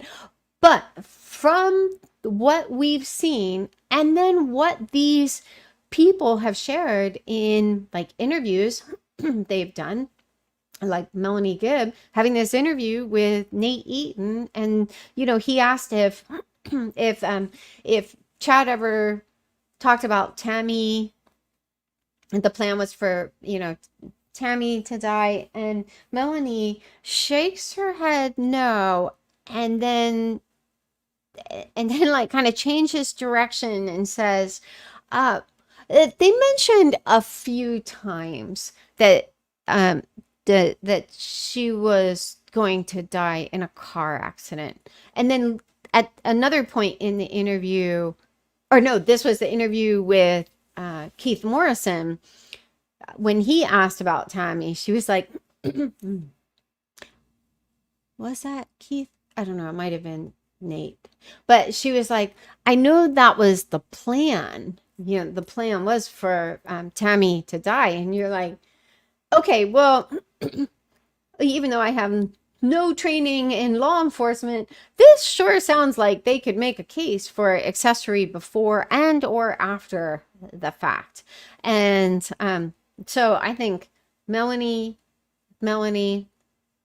Summer, you know, potentially like, you know, with her running reconnaissance for Lori, leading up to Charles' murder, and then saying, you know, she would kill him herself, even though the Chandler police report was like, there's no indicator of who she was talking about. Well, guys, come on. It's less than 48 hours before a man was actually murdered. So I don't think we're going too far out on a limb in saying she was talking about Charles. And then, you know, the morning of the murder, Summer is heading out of town with her family, which is a Cox family tradition, and doesn't text Lori that we know of to say, hey, text me after Charles picks up JJ because she's worried about Lori's welfare. No, she texts Alex to ask Alex,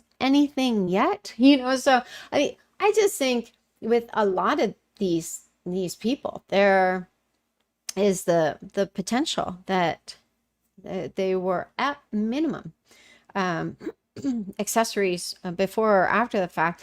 But then it was also interesting when I was reading through the grounds for appeal that Jim Archibald submitted for Lori.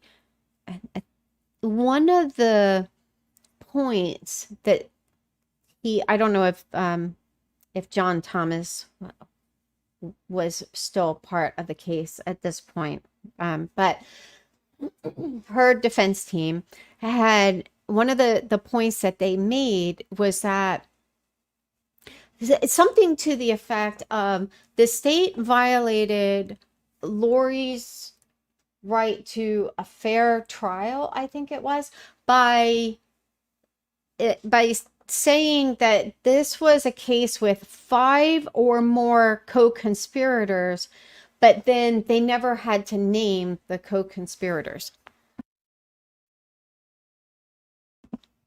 So, you know, we don't know what, you know, which of the, you know, the strands of spaghetti they threw at the wall will stick, if any of them. But I did think that was interesting. Like, okay, yeah, so the state made this case that there were 5 or more co-conspirators.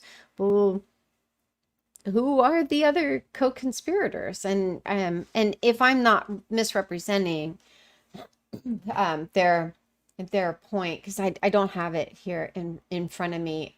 If someone reminds me, I might like lead the next Q&A with that and pull it up.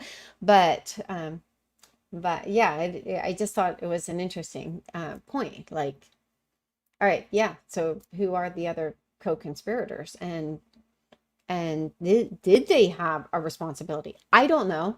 You know, did they have a responsibility to name the co-conspirators? So who knows?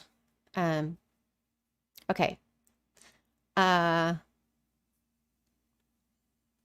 Let's see.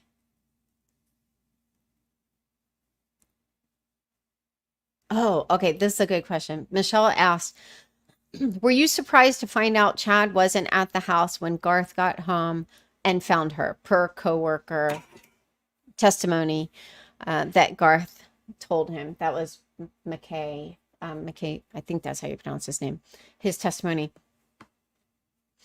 Yes and no. So I thought it was really interesting, and I did think that he was the far more credible witness, like far, far more credible than Garth was, because Garth told too many, uh, made too many claims that it was like his Emma's and Joe's testimonies, they were just like overly contrived. It was like, like memories aren't perfect. They, like things don't usually like all line up. Like memories work kind of more like Tammy's second cousin's memory, which that I shared a video. Um, the like the source of, I called it Stairgate. Like, did the house have stairs? It was the the second cousin's testimony. Like, she said something like to the effect of, Chad went upstairs and found Tammy dead on their bedroom floor. And you even see like Chad smirk, and then he and John Pryor were talking, and I think John Pryor really thought this was going to be his Johnny Cochran moment, kind of like, like the point I made in the video: if the stairs don't fit, you must have quit, kind of thing. I was like, haha, this was a one-story house. And he was correct. And I also think he was doing his due diligence. He found something that was not consistent with the facts, but in reality, that's how people's memories work. Like, there was no reason for Tammy's, second cousin, I think her name was Hannah, maybe. But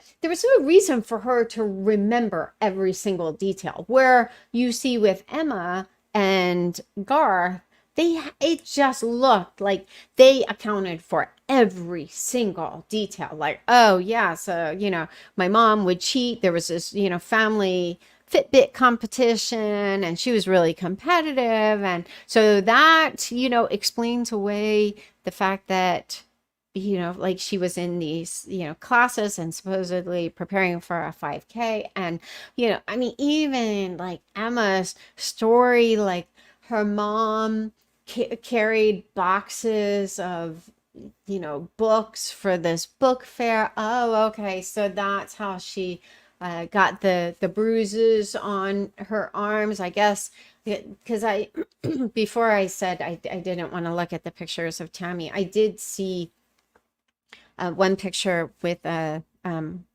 the bruising on. I just saw one of her arms, and just said, because I didn't know Tammy, I'd rather not have these pictures in my head. But so like the bruising was, it was it was visible, but it's like, okay, so how did she carry these boxes, that she had bruising on her, I think it was like her upper arms. Anyway, so they were too buttoned up. It was like they just explained away everything, and I think they overdid it. But all that to say, McKay's testimony to me was much more credible, and it makes sense, because, and I am inclined to believe his testimony over Garth's, one, because like he has no reason to lie. Like, he has nothing to gain here, um but we know from the trials, and even before the trials, we knew that Alex's phone pinged at the church. Now, I wasn't inclined to believe that, oh, as Tammy was being murdered, he's hanging out in the church parking lot. So I did wonder if he drove to the church, left his phone in the car, and then walked to Chad's property, because it wasn't that far away. But then when McKay testified that Garth told him that he found his mom dead on the floor and then couldn't find his dad, I personally suspect that Chad was returning Alex to his car, because now we know Chad and Lori, they turned off the any tracking on their devices and deleted all of their location history.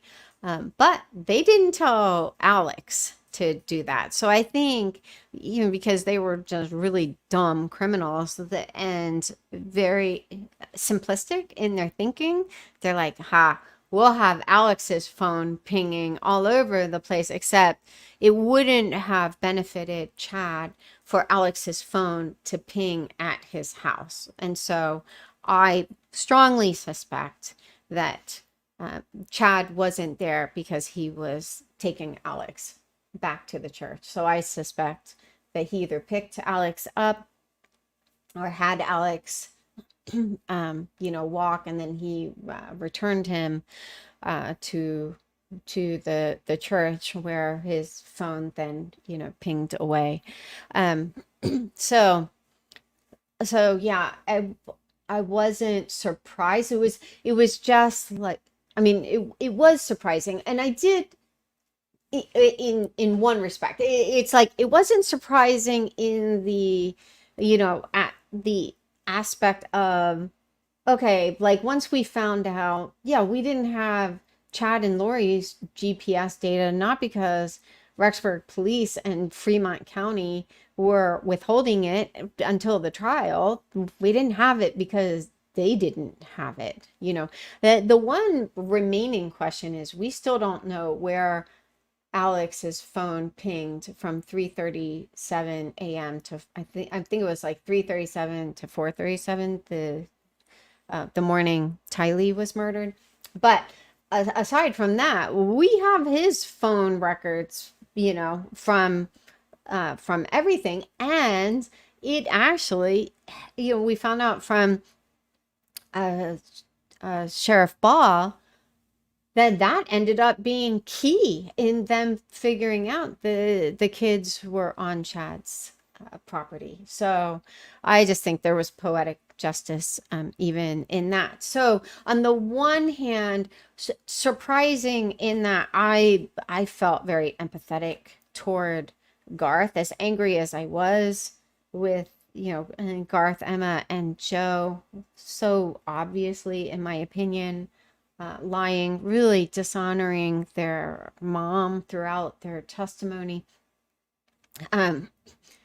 It hurt my heart to picture him coming home from work, finding his mom dead on the floor, and there was testimony even before the trial that that she had pink foam coming out of her mouth. This had to be a really, really traumatic scene for him that he's going to have to live with for the rest of his life. And then he can't find his dad, so, and I said this in another Q&A, but I do suspect that that Garth has some resentment toward his father, just for the shit show that he made their lives, and the trauma that he subjected him to. And now we also know that that a grand jury met to decide if they should pursue charges. I believe it was against Garth, because there was a contradiction, if I remember correctly. And Janice, and those of you who were at the trial or just following the trial more closely, correct me if I'm wrong, but I think that there was a contradiction between his first testimony to the grand jury and his second, or I think between, like, maybe his statement to the police and his testimony to the grand jury. I don't know, but we did find out, if memory serves me, that the grand jury did meet to decide if they should pursue charges against Garth. And, you know, if I'm remembering that correctly, that had to be also incredibly stressful. And this, it's ironic in a really sad way that the three who, in my opinion, told the most egregious lies in this trial, you know, especially who were witnesses for the defense, being Emma, Jo, and Garth, they're all three teachers, you know, so hey, they potentially even put their careers on the line. But anyway, so yeah, I thought it was a really interesting and very, very sad testimony that McKay gave. So, okay. All right. I'm going to call it a night. Thank you for all of the really good questions. And like I said before, we'll just keep this going and, you know, until either I burn out or the questions dry up. But I do enjoy this opportunity just to be able to interact with the the really amazing community that we have here. But anyway, on that note, have a wonderful weekend, and I'll see you again in 2 weeks.